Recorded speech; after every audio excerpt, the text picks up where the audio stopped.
हरिहंत सिद्ध सूरी उपाध्याय साधु सर्व अर्थ के प्रकाशी मांगलिक उपकारी है। तिनको स्वरूप जान रागते वही जो भक्ति कार्य को नमाई स्तुति को उचारी है।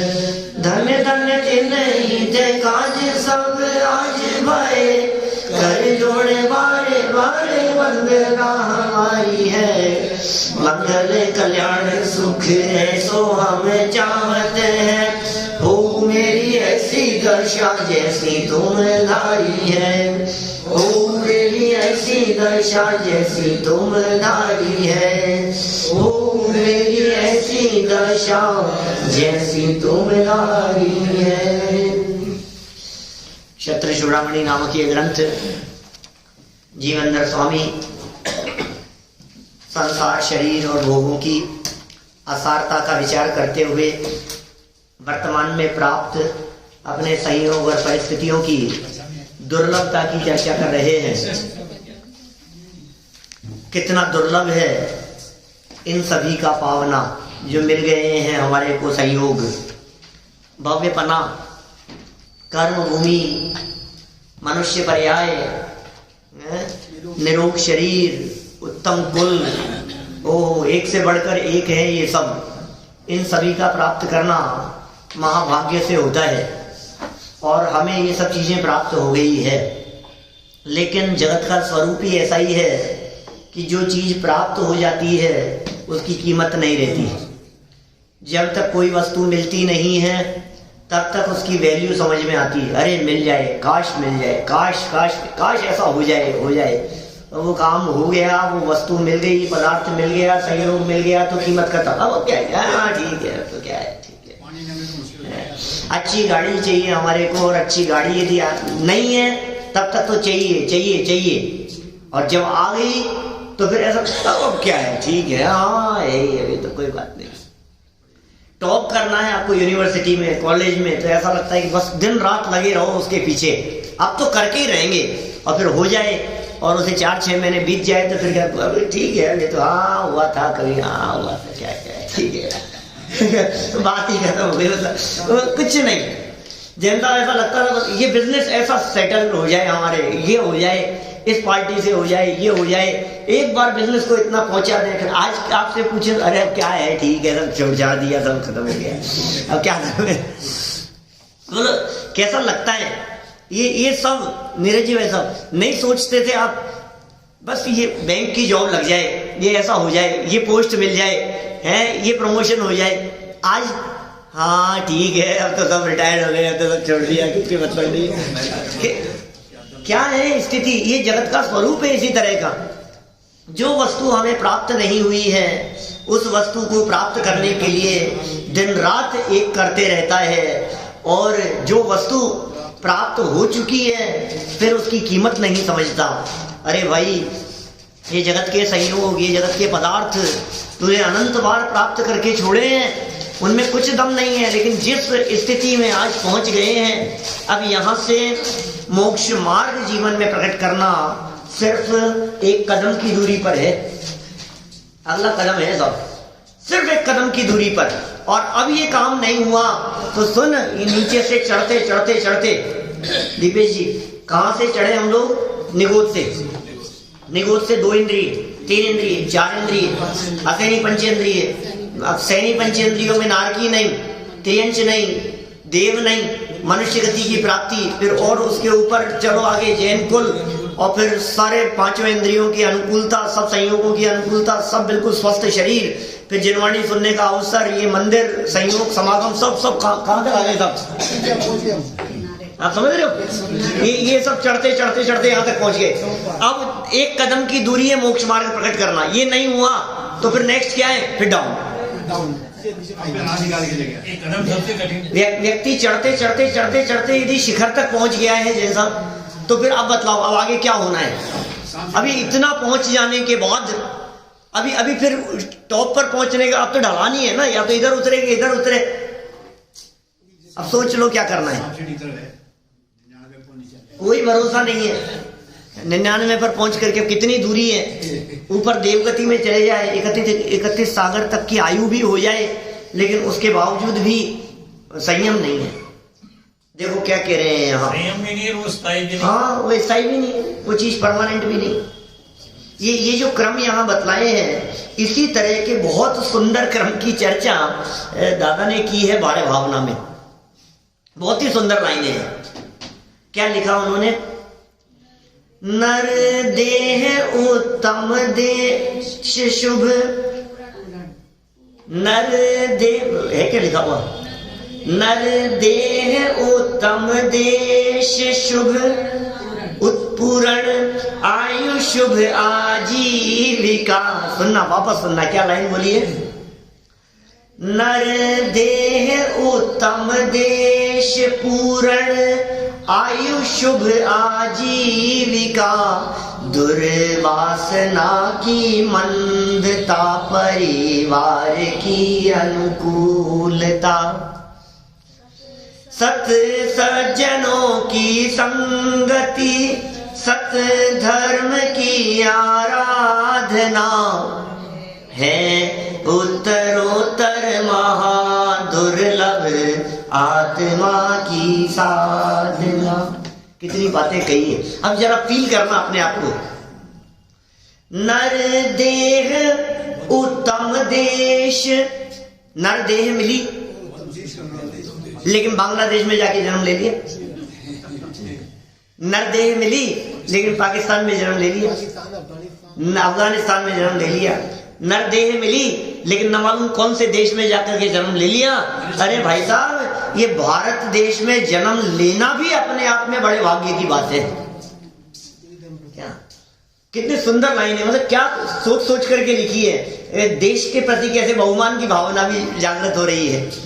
नर देह उत्तम देश, उत्तम देश, और मैं यदि और कहूं तो मैं ये कह सकता हूं उत्तम देश में उत्तम नगर, क्या उत्तम मंदिर वास्तव में ये सब बहुत दुर्लभ है ये चीज। आज परदेश में किसी जगह पर जाकर के जन्म ले लेता जहां क्रिश्चियन या दूसरे धर्म संप्रदाय दूसरे लोगों के बीच में, तो क्या होता बतलाओ, कुछ नहीं। जैन मंदिर नहीं है, जैन धर्म नहीं है, जैनी लोग मांसाहार करने वाले सब ऐसे सब दिखाई देते।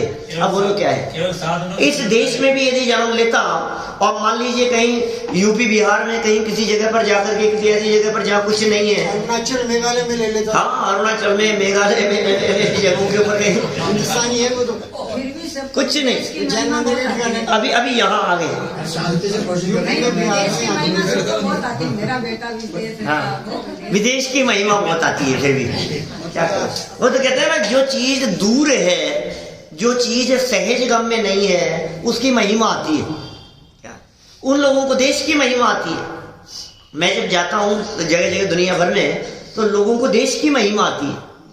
अभी दुर्लभता बतला रहे हैं। नर देह उत्तम देश पूर्ण आयु, पूर्ण आयु, पूर्ण आयु, पूर्ण आयु साहब, पूर्ण आयु का मतलब समझ गए आप, अपर्याप्त तक नहीं है। पूर्ण आयु का मतलब समझ गए आप, गर्भ में नहीं मर गया। पूर्ण आयु का मतलब जन्म हो गया, 2-4 साल का होकर के नहीं मर गए, 25, 30, 40, 60, 70, 80 तक के दिख रहे हैं यहाँ पर सब लोग। ये पूरी आयु मिल गई ना आपको, 70-80 साल की हो गई अब उम्र। अब क्या बाकी रह गया है मुझे बतलाइए। आप ऐसा फील नहीं, अब साहब अब तो अब इससे ज्यादा और क्या, ठीक है पूरी आयु मिल गई हमारे को, सब भोग ली हमने। यहाँ तो 40 से ऊपर वाले दिख रहे हैं सब तो छुट्टी के दिन आते हैं बच्चे, 40 से कम भी है। चलो तो क्या कह रहे हैं, नर देह उत्तम देश पूर्ण आयु शुभ आजीविका, शुभ आजीविका मिलना। देह मिल गई, नर देह, उत्तम देश, पूर्ण आयु और शुभ आजीविका। आजीविका भी है, रोटी की कमी थोड़ी नहीं किसी के घर में, सब सुविधाएं हैं, कोई बेरोजगार नहीं है यहाँ, सब संपन्न है। आयु शुभ आजीविका। और इतना ही नहीं, इतना सब कुछ मिल जाने के बावजूद भी दुर्वासना की मंदता, परिवार की अनुकूलता। बोलो, ये उनसे भी कठिन है। ये कितना कठिन है, दुर्वासना की मंदता। ये सबसे कठिन है। अंदर में खोटे परिणाम नहीं है, अंदर में खोटा भाव नहीं है, अंदर में अनीति अन्याय, किसी के साथ में धोखाधड़ी करने के विचार नहीं है। ये कितना दुर्लभ चीज है। ये बेईमानी नहीं है, आतंकवाद नहीं है, खोटे काम नहीं है, व्यसनों में लिप्तता नहीं है। दुर्वासना की मंदता और परिवार की अनुकूलता। परिवार की अनुकूलता भी मिलना। बोलो, आपको परिवार की अनुकूलता ना मिले तो आप आ सकते हैं क्या यहाँ? कोई जरूरत नहीं है। आखिर उपकार मानना चाहिए मास्टर साहब, इसमें बहुत बड़ा उपकार है मास्टर जी का। आपको रोकते तो नहीं है, कम से कम अब उपकार है कि नहीं साहब आपको? बोलो, खुद आए चाहे नहीं आए, लेकिन रोकते नहीं है। ये बहुत बड़ी चीज है। परिवार की अनुकूलता माने इस अनुकूलता के बिना आप धर्म साधन करने के लिए प्रवृत्ति करो और कर पाओ, यह अनुकूलता का काम है। मन्ना लाल जी साहब कितनी बातें कह दी है। बोलो, तो ये दुर्लभ, बहुत ही दुर्लभ भावना की चर्चा। अरे हमें पता नहीं है हम जिस पोजीशन पर आकर के खड़े हो गए हैं ये कितना कितना कितना दुर्लभ है, इसका अंदाजा नहीं है हमारे को। वापस लाइनें याद हो जानी चाहिए। क्या क्या कहा? नर देह उत्तम देश पूर्ण आयु शुभ आजीविका, दुर्वासना की मंदता, परिवार की अनुकूलता। इतना ही नहीं, परिवार तो अनुकूल था ही, सत सज्जनों की संगति। अब परिवार में तो सब अनुकूलताएं थी, लेकिन सत सज्जनों की संगति, ये सबसे कठिन। सज्जनों की संगति नहीं मिल रही। परिवार तो सब अनुकूल है, लेकिन जिनकी संगति में उठते बैठते हैं वे सज्जन नहीं है। सज्जन कौन? धार्मिक भावना वाले। सज्जन कौन? आराधना के मार्ग में लगे हुए जीव, वे सब सज्जन है। वापस शुरू से बोलता हूं, एक एक स्टेप बढ़ते जा रहे हैं कदम कदम पर। नर देह उत्तम देश पूर्ण आयु शुभ आजीविका, दुर्वासना की मंदता, परिवार की अनुकूलता, सत सज्जनों की संगति, सत धर्म की आराधना। अब सज्जनों की संगति भी मिल जाए आपको। सज्जनों की संगति मतलब खोटे मार्ग पे नहीं लगे हुए हैं, ऐसे दोस्त ईमानदारी के रास्ते पर चलते हैं, उनकी संगति भी मिल गई आपको। ऐसे बापू मिल गए जगत में जो आपको कुछ ना कुछ मंद कषाय का उपदेश देते हैं, लेकिन सत्य धर्म की आराधना स्वयं को करनी पड़ेगी। अब बोलो, वो मिल गया आपको।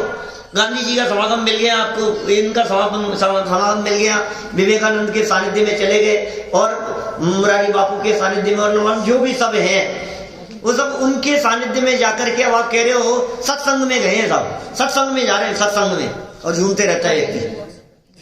लेकिन क्या कह रहे हैं? सत्संग के बाद में भी क्या कह रहे हैं आगे?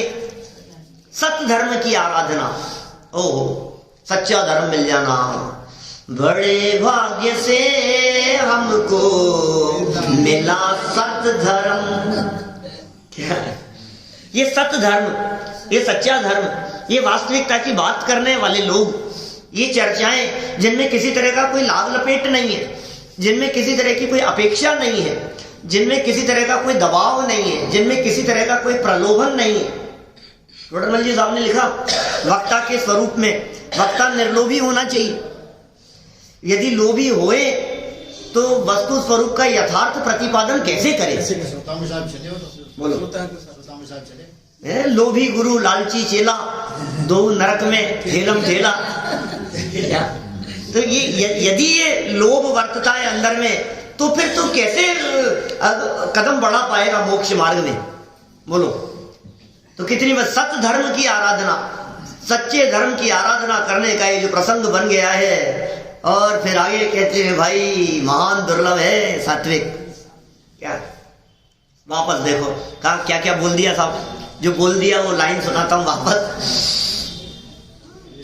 नर देह उत्तम देश पूर्ण आयुष आजीविका, दुर्वासना की मंदता परिवार की अनुकूलता, सत सज्जनों की संगति सत धर्म की आराधना, है उत्तरोत्तर महादुर्लभ आत्मा की साधना।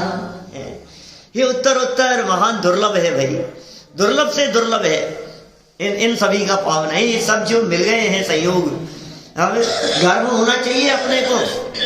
ऐसा चेहरा लटकता है, थोड़ा चेहरा मुड़ जाता है, अरे यार मैं भी कहाँ फंस गया यार, रात को ही नहीं खा पा रहा हूँ अरे कहाँ फंस गया, आलू प्याज नहीं खा पा रहा हूँ, अरे कहाँ कौन सी जगह पर जाकर के लग गया मैं लोगों के बीच में, मैं तो सब चौपट हो गया। अब सारी वो इच्छाएं तमन्नाएं सब खत्म हो गई। क्या क्या कर लिया यार, मन की मन में रह गई, मन की मन में रह गई।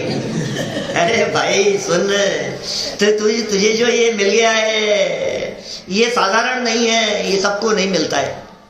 क्या जिनकी किस्मत जागृत होती है उन्हें मिलता है, ये विचार ही उन्हें आते हैं। भली होनहार होती है तो ये विचार आते हैं। ये जिनवाणी सुनने का विचार आना भी अपने आप में बहुत भाग्य की बात है, बहुत भाग्य की बात है। ये चर्चाएं कान में सुनना, आपको विकल्प आना और रुचि पूर्वक उत्साह पूर्वक इस मार्ग पर बढ़ना, ये सब आपके भाग्यशालीपन की निशानी है। शाम के रोटियों की व्यवस्था नहीं हो और कह रहे भाग्यशाली, इतना होने भी अटक क्या रहेगी, मिटेगी कैसे? मेरे बतला रहे हैं अभी धर्म तक बढ़ेगी आगे। अभी बहुत ही अभी तो दुर्लभता ख्याल में आए तो कीमत समझ में आती है, और कीमत समझ में आए हमारे को तो फिर उसकी तरफ व्यक्ति अट्रैक्ट होता है। ऐसा है, ऐसा क्या है, ये ऐसा क्या है कि इतना दुर्लभ है। तो ये दिखा रहे हैं, देखो यहाँ तो वापस हो गई ये सारी लाइनें, याद हो गई होगी ना सब अब तक। तो सात्विक हुई क्या, कितने स्टेप, अरे क्या बात कर रहे हैं आप, बहुत आसान है। नर देह उत्तम देश, नर देह उत्तम देश पूर्ण आयु शुभ आजीविका। नर देह उत्तम देश पूर्ण आयु शुभ आजीविका, पहली लाइन हो गई। फिर दूसरी, दुर्वासना की मंदता परिवार की अनुकूलता, दुर्वासना की मंदता और परिवार की अनुकूलता। और आगे बढ़े तो सत सज्जनों की संगति सत धर्म की आराधना, है उत्तरोत्तर महादुर्लभ आत्मा की साधना। क्या कौन सी घड़ी में पंक्तियां लिखी होंगी, कमाल कर दिया ये। इन पंक्तियां आगे पढ़ते जाओ ना आप, अभी पूरी बारह भावना पढ़ो उनकी, भारत जी की लिखी हुई बारह भावनाएं इतनी गजब की है पंक्तियां। माने शुरू से अपन एक एक छंद बीच में से लेते जा रहे हैं, चार चार लाइनें ले रहे हैं, लेकिन 16 लाइनों के अंदर लिखी है चर्चा, एक एक भावना की सबसे बड़ी भावना। हाँ 1 घंटे की है। जब कैसेट चलती है ना, म्यूजिक सहित जब कैसेट चलती है तो एक घंटे की लगती है। कौन घंटा लगता है वैसे, कौन घंटा, 1 घंटा, 1 घंटा लगता है, आधा घंटा एक साइड में, आधा घंटा एक साइड में। पुरानी कैसा गजब का चित्रण किया है, खींच दिया पूरा चित्रण। और हम इस जगह पर अपने आप को फिट करके देखते हैं तो हमें लगता है कि यार हम ही तो है ये जिनको ये सब मिल गया है। तो हमारे लिए लिखी है, हमारे लिए तो लिखी है ये सब, हमारे तो मिल गया है चावड़ा ये सब। अपने को अपनी महिमा कम नहीं आनी चाहिए। मोहे की महिमा देखो क्या तेरे मन में समाई, तुझे अपनी ही महिमा ने आई, तुझे सबकी ये महिमा तो आई, सबकी महिमा आ रही है मोबाइल की। अरे क्या गजब है भाई तुम्हारे पास, तो क्या चीज है। उनके उनके जो ठाठ हैं उनके मोबाइल की महिमा आ रही है, गाड़ियों की महिमा आ रही है, बंगलों की महिमा आ रही है, सुविधाओं की महिमा आ रही है, इंटरनेट की महिमा आ रही है, टेक्नोलॉजी की महिमा आ रही है, लेकिन अपनी महिमा नहीं है। सबको तो जाना, सबकी महिमा है, सबकी, और तो और दूसरों की महिमा, पड़ोसियों की महिमा आती है, विद्वानों की महिमा आती है, ज्ञानियों की महिमा आती है, शास्त्रों की महिमा आती है, स्वरूप की, इस स्वरूप की महिमा आ रही है, इन पंक्तियों की महिमा आ रही है। लेकिन इन पंक्तियों में जिस गायक का स्वरूप बताया है उसकी महिमा नहीं आती है। हो गई साहब, याद हो गई, चलो आगे बढ़ते हैं अब अपन। इन सब चीजों का एक साथ मिल गए हैं, सब अपने को एक साथ मिल गए हैं।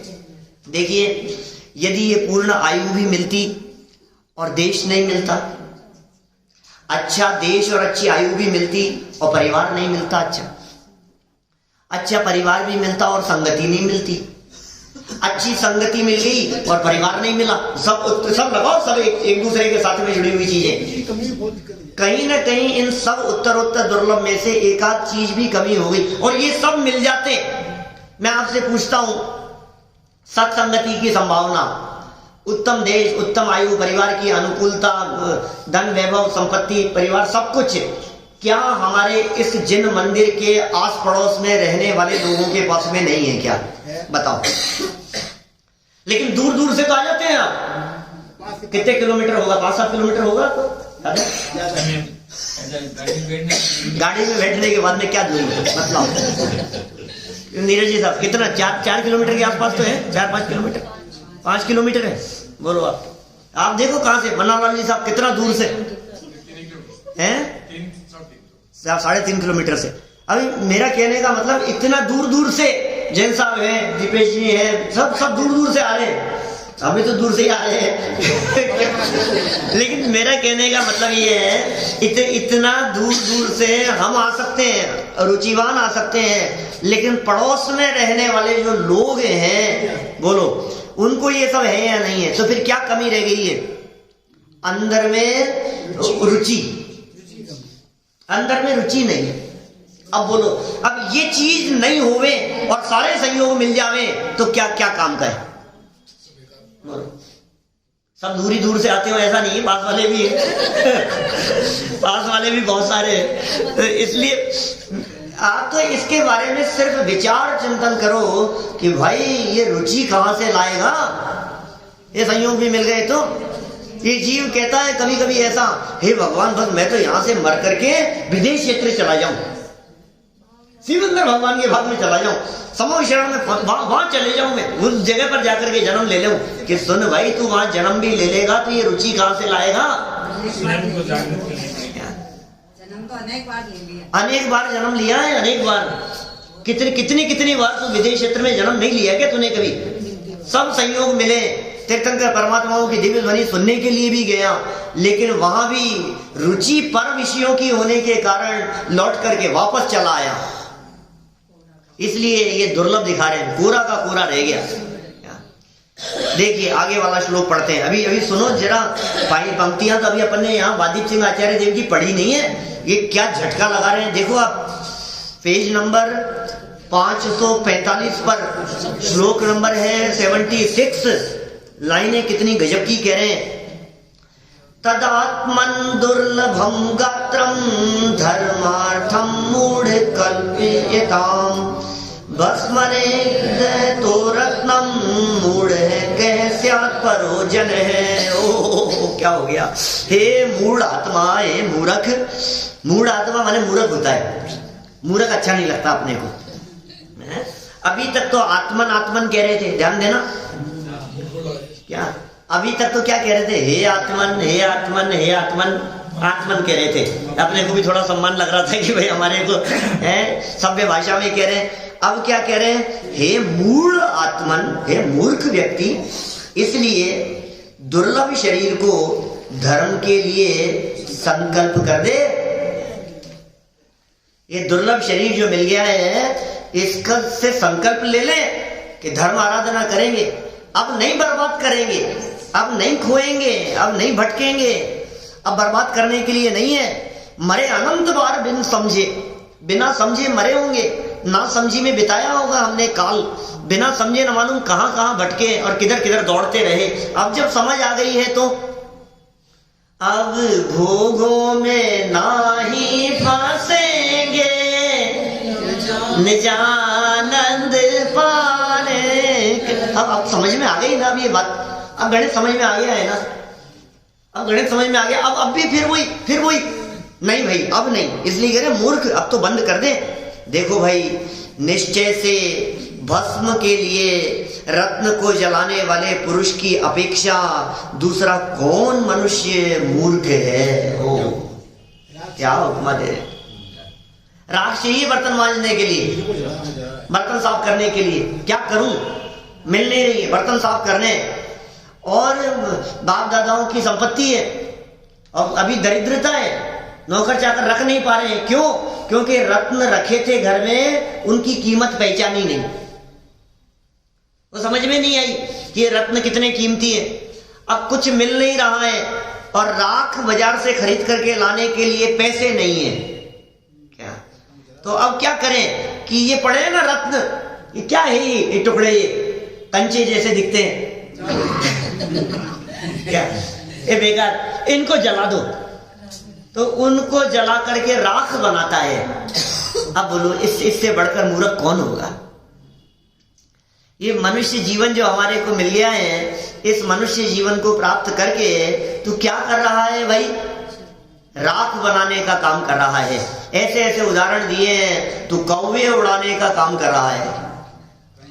एक व्यक्ति समुद्र के किनारे प्रातः काल का समय और जाकर के उदास बैठ गया और समुद्र की तरफ देखे जा रहा है, और अचानक बैठे बैठे नदी किनारे बैठे बैठे उसका हाथ कहीं ऐसे पड़ा और कहीं कुछ गोल गोल से पत्थर जैसे दिखे, और सोचे जा रहा है, विचार मग्न है, और एक एक पत्थर को उठा उठा करके समुद्र में फेंक रहा है, उठा उठा करके फेंक रहा है। और अचानक दूर से आवाज आई, अरे भाई साहब क्या कर रहे हो? क्या क्या क्या कर रहा हूं, क्या कर रहा हूं? कि ये रत्न भरे थे थैली में। ओ रत्न थे, मैंने तो ध्यान ही नहीं दिया। लो ये क्या, ये तो आखिरी बचा है। अब रोने बैठ गया। अब क्या करें? उसकी गलती तो नजर आती है, अभी वही तो उसकी गलती तो नजर आई। अभी एक बचा है, अब ये रोने बैठ गया। और मैं क्या, मेरी तो किस्मत कैसी, देखो आप, मैं इतना नुकसान खा करके बैठा था, बिजनेस में इतना नुकसान हो गया था, और यहाँ आकर के टेंशन में आकर के बैठा था, और वो नुकसान ही नुकसान घूम रहा था। कितना लॉस हो गया, कितना नुकसान हो गया। अब मैं कैसा हूं, अभागा हूं, इतने रत्नों से भरी हुई पूरी थैली मिली मुझे और सब फेंक दी मैंने, सब गंवा दिए मैंने। और ये इन्होंने आवाज लगा दी, ये भी बस जा ही रहा था, क्या करूंगे, तो बहुत किस्मत खराब है मेरी। तो ये सुनो, वो जो सज्जन आया उसने कहा कि भाई जितने फेंक दिए वो तो गए, लेकिन ये जो तेरे हाथ में बच गया है ना, ये भी इतना बहुमूल्य है कि तू इसकी कीमत समझ लेवे तो तेरा सारा रोना मिट जाए। अब तुझे चिंता मत कर, बीती ताही विसार दे, आगे की सुध ले, बीती हुई बात को भूल जा। अरे साहब मैंने कहाँ काल बिता दिया, इतना दुर्लभ मनुष्य जीवन था, मुझे तो पता ही नहीं था। आपको पता नहीं है पंडित जी, हमने कैसे कैसे काम किए हैं, हमने क्या किया है, हमने कैसे काल बिताया है, हमने क्या क्या दंड फंद नहीं किए हैं, हम ही जानते हैं हमारा जीवन कैसा बीता है। कोई बात नहीं, भूल जा, हो गया ना। अरे नहीं, सारा जीवन खराब कर दिया हमने तो, अब 70 साल की उम्र हो गई है, 75 साल के हो गए, अब क्या करें, सारा जीवन खराब हो गया। हमने कभी जैन धर्म पढ़ा नहीं, हम तो पड़ोस में ही रहते थे, रोज लोग कहते भी थे, हमने तो कभी सुना नहीं, हम तो कोई बात नहीं, कोई बात नहीं। अब अभी तेरे पास में है ना कुछ समय, अभी एक रत्न बच गया है, अभी बचे हुए रत्न की कीमत समझ ले। अभी ये जो बचा हुआ जीवन है, इसकी कीमत समझ ले तू। यदि तुझे इसकी बचे हुए की भी कीमत समझ में आ गई तो ये बचा हुआ भी इतना है कि सारे पुराने किए हुए कर्मों को सबको धो डालेगा और नए सिरे से जिंदगी की शुरुआत होकर के मोक्ष मार्ग प्रकट हो जाएगा। ये कीमत समझने वाली बात है। लेकिन काम क्या कर रहे हैं हम? वही बर्तन मांजने का काम कर रहे, वही झाड़ू पोछा लगाने का काम कर रहे। क्या करें? चक्रवर्ती सम्राट जैसी सामर्थ्य होकर के और उसे चिंता होए कि झाड़ू कौन लगाएगा, कि धिक्कार है तेरे चक्रवर्तित्व पे। इतना बड़ा सम्राट होकर के देखे ये तो क्या कह रहा है, तुझे क्या चीज मिल गई है? ये जिन धर्म, ये चिंतामणि रत्न के समान है, जो मांगो सो मिलता है। अरे मांगो सो क्या मिलता है? जन्म जन्मांतरों की सारी दरिद्रता मिट जाती है, सारे दुख मिट जाते हैं, और ऐसी अवस्था की प्राप्ति होती है जिसके बाद में दोबारा कभी दुख की संभावना नहीं रहती है। ऐसी चीज हमारे को मिल जाती है, ये मिल गई। मांग क्या मांगता है? क्या मांगे? हुए भिखारीपन की वृत्ति, भगवान के सामने आकर के भोगों का भगत है। 2 रोटी मिल जाए, हे भगवान शाम की रोटी की व्यवस्था। मूर्ख, क्या मांग रहा है तू? चक्रवर्ती जैसा सम्राट तेरे सामने आकर के कहे मांग भाई, मांगो मनोज जी, क्या मांगते हो? बोलो, आज मैं बहुत खुश हूं आपसे, आप जो मांगोगे। इतने खुश हैं कि वो सारा साम्राज्य आपको देने के लिए तैयार है। बोलो क्या मांगते हो? मास्टर साहब ठंड बहुत है यार, एक जैकेट दिला दो।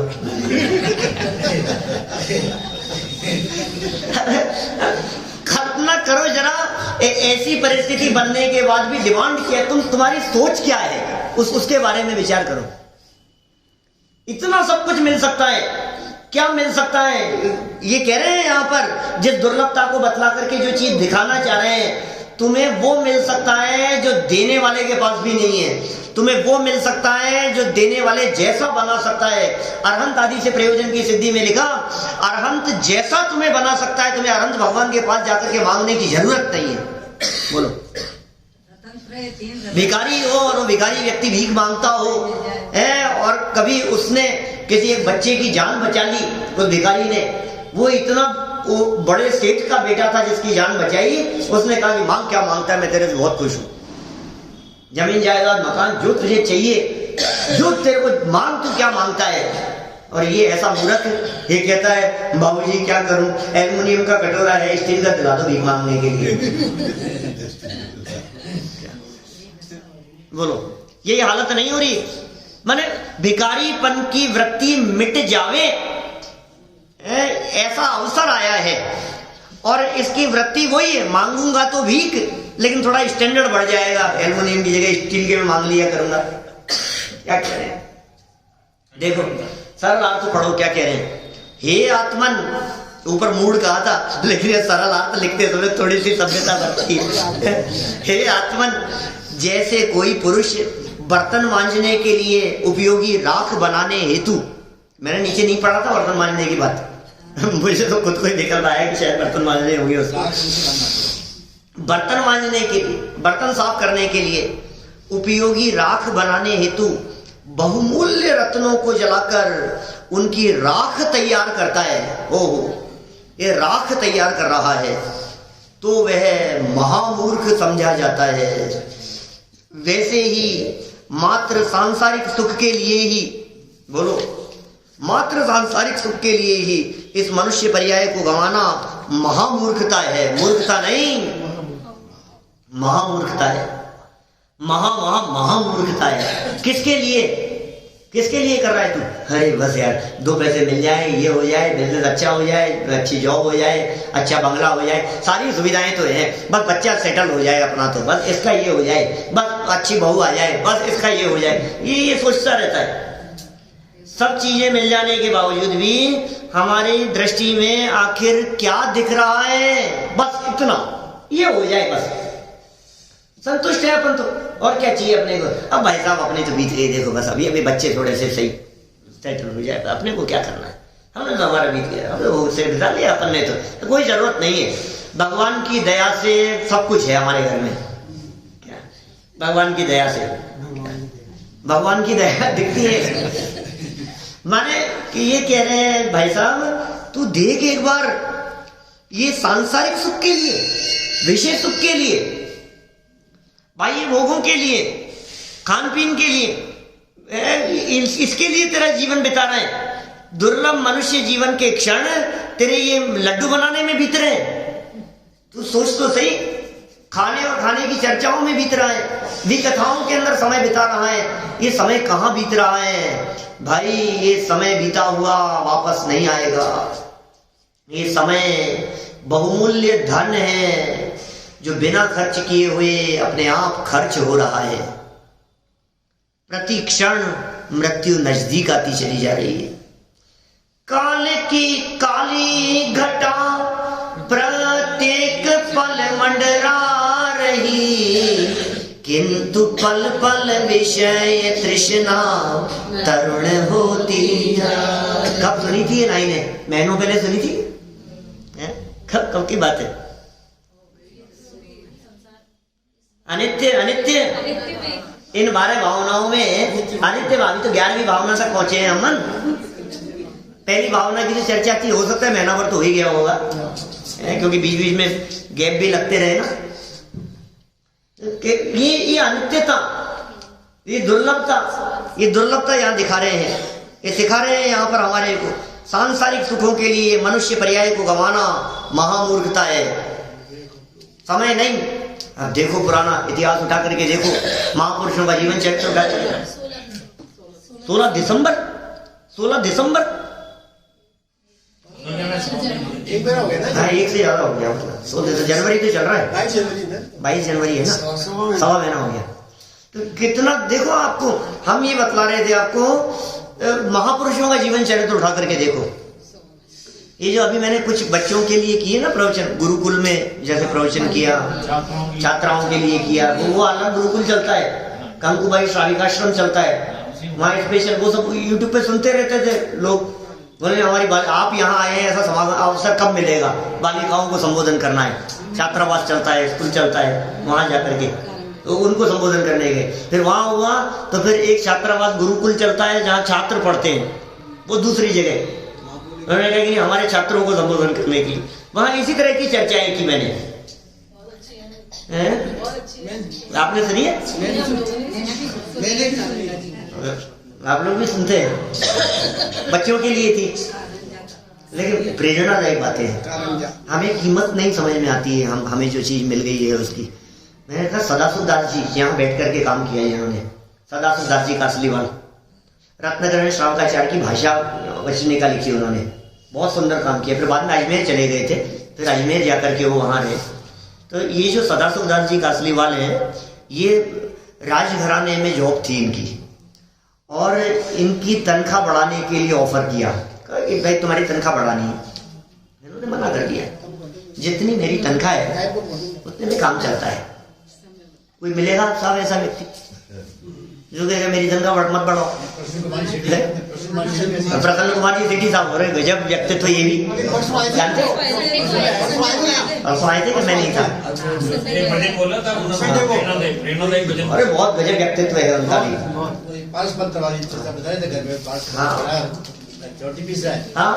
बोलो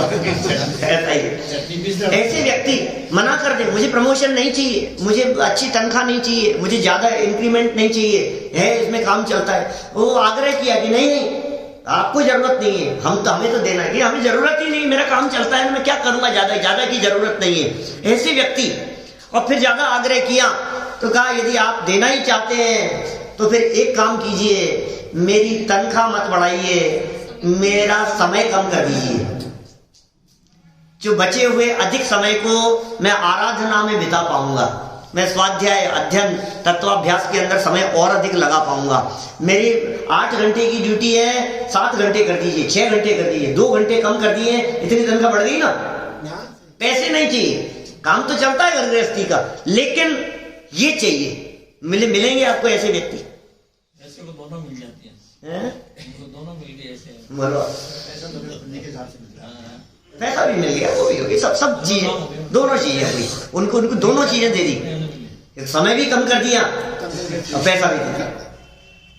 कैसे जैन इतिहास उठा करके देखो, महापुरुषों के जयपुर के इतिहास उठा के देखो, चाहे आप वो दीवान रतनचंद जी का हो, दीवान भदीचंद जी का हो, अपने अमरचंद जी दीवान का हो, कि दरोगा साहब का कहो, यहाँ दरोगा जी का मंदिर, टोटल एक से एक महापुरुष हुए हैं यहाँ इस धरती पर।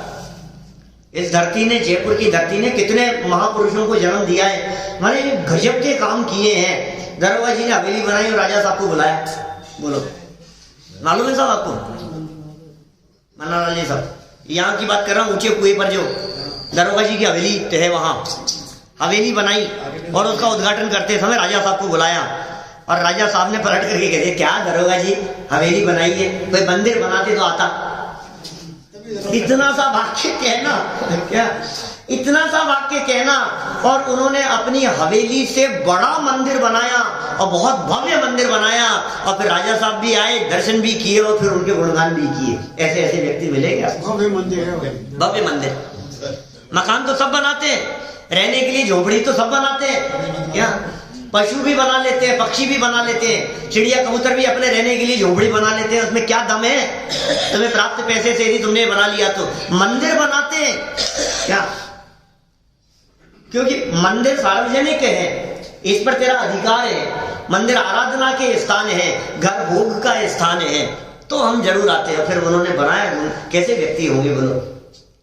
हमें कोई कह दे बोलो, हम कर सकते हैं ऐसा?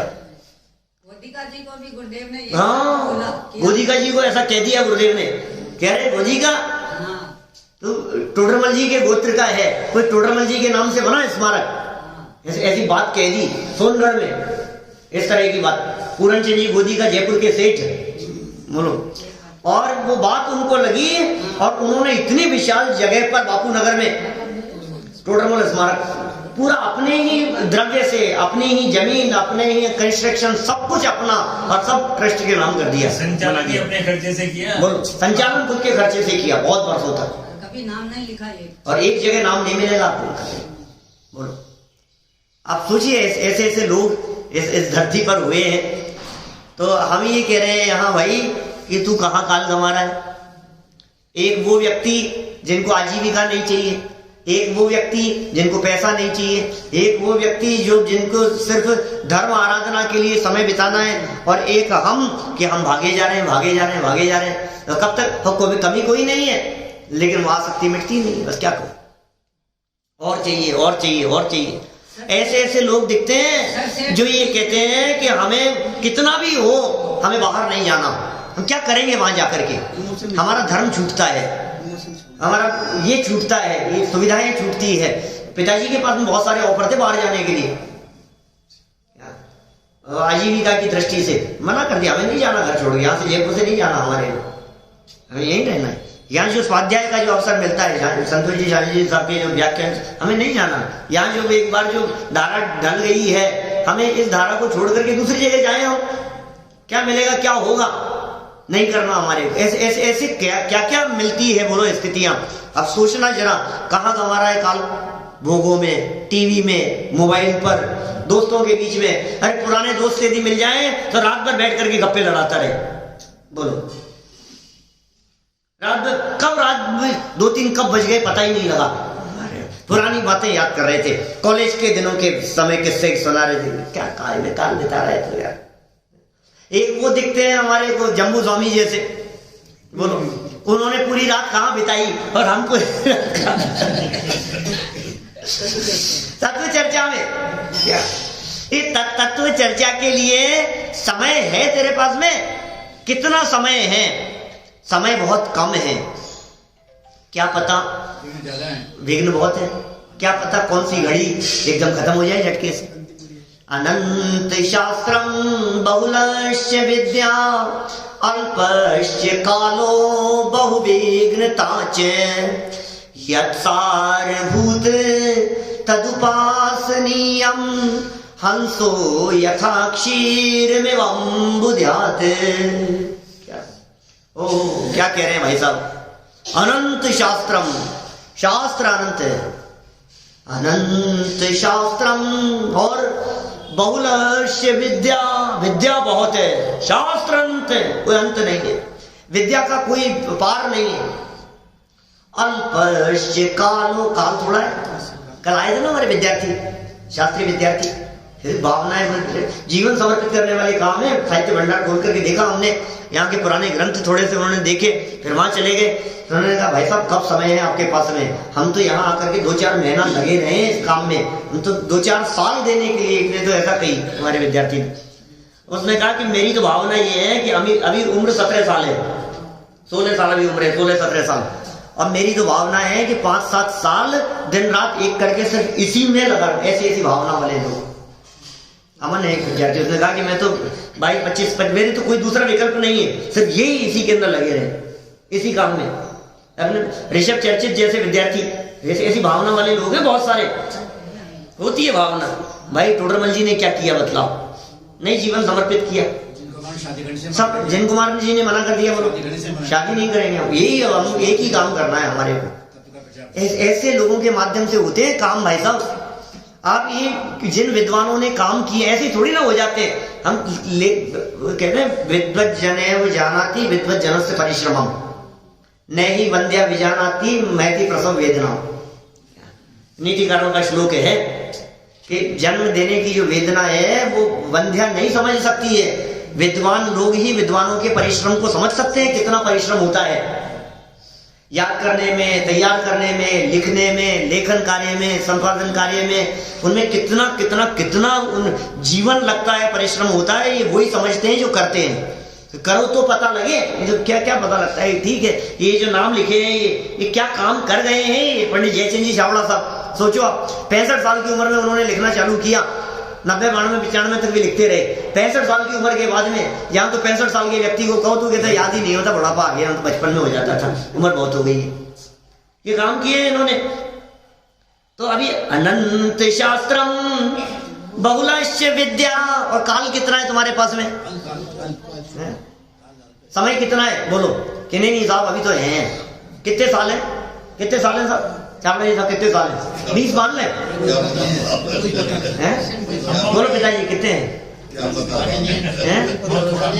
नहीं भरोसा नहीं है तो ठीक है, वो तो आपने विकेट उड़ने की बात कह दी विकेट कभी भी उड़ जाए, लेकिन अभी लगता है ना अभी 10 साल तो कम तो है, अभी इतना तो है।